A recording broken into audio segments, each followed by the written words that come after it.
Depuis hier, je vois les vidéos du mariage de Chioma avec Davido, mariage officiel, et je vois les commentaires des femmes qui sont là, qui sont en train de la plaindre, d'autres qui font des analyses sur la façon dont elle est, sur la façon dont elle a dépéri, sur la façon dont le gars est en train de la toucher d'une manière inappropriée.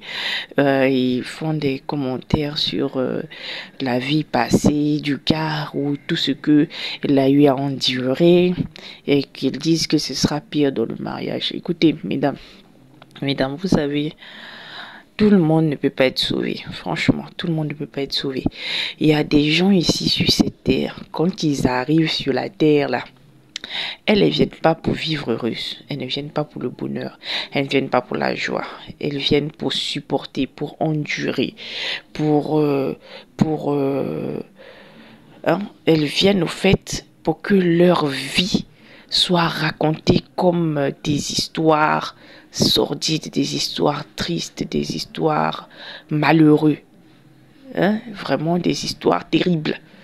Voilà, c'est ce genre d'histoire qu'on écrit dans les romans, ce genre d'histoire qu'on raconte dans les films. C'est les histoires des gens comme ça. Elle a tout vu. Il y a des femmes, j'ai dit celle-là, Chioma là, elle a tout vu. Le gars l'a trompée en mondovision. Tout le monde sait que cette femme-là, elle ne s'aime pas elle-même. Tout le monde sait ça. Maintenant, vous plaignez pourquoi? Vous avez mal au cœur pour elle, pourquoi? Elle-même, elle n'a pas mal au cœur.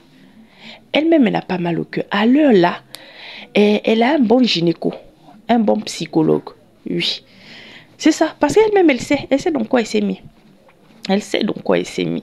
Quelqu'un qui te trompe pendant que tu es dans le deuil de ton enfant. C'est-à-dire ton enfant est mort et puis lui, il sera te tromper. Récemment, là même, je pense que ça doit être quelques semaines avant leur mariage, là, il y a eu un bel scandale. Là. C'est une fille qui est sortie encore. Elle dit qu'elle va balancer les vidéos, les trucs de Davido. Qu'est-ce qui étonne? Et une femme, elle voit des choses comme ça, elle s'en va dans le foyer avec un gars comme ça. Elle s'en va. Elle-même, elle sait à quoi s'attendre.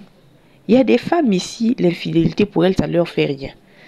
Vous allez parler des MST, vous allez parler de la destruction de la santé mentale, vous allez parler des malédictions spirituelles. Elle, ça glisse sur elle. Elle, tout ce que vous dites là, elle n'est pas là-bas. Elle doit aller vivre ça. Après, elle va venir pleurer.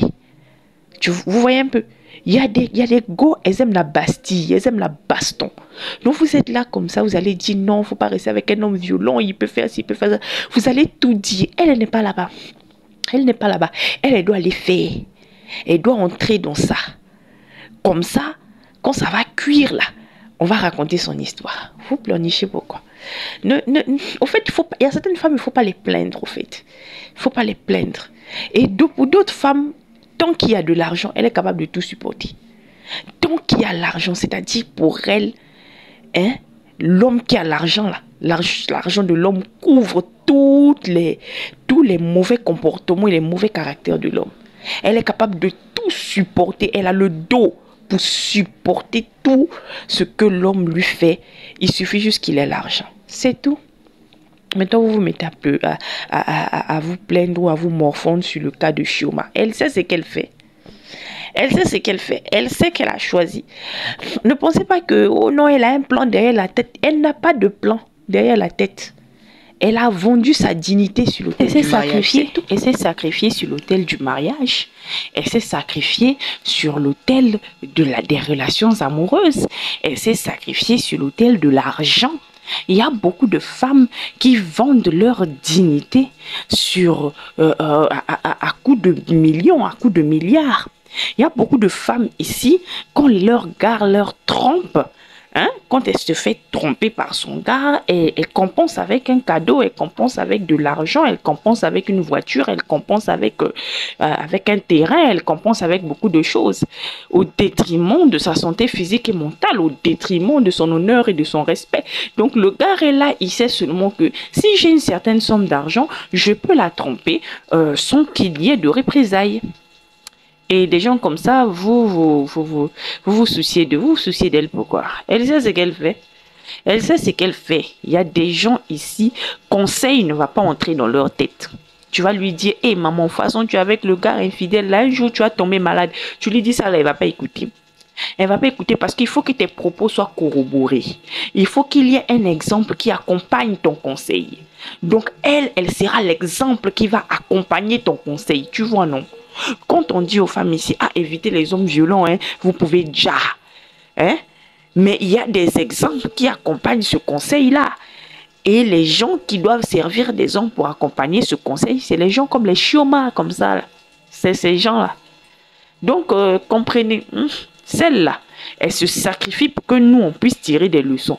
Donc, l'histoire de Chioma et de Davido, c'est même pas une histoire où une femme va, où on va commencer à pleurer, à plaindre sa position, on va se mettre dans la posture où on aura pitié d'elle. Non, on n'est pas pitié d'elle, mais c'est tout ce que vous avez à faire, c'est regarder et tirer des leçons. Un peu comme ce qui s'est passé avec la Kinda, hein? Notre très chère Chanel. Ah, ça me fait mal.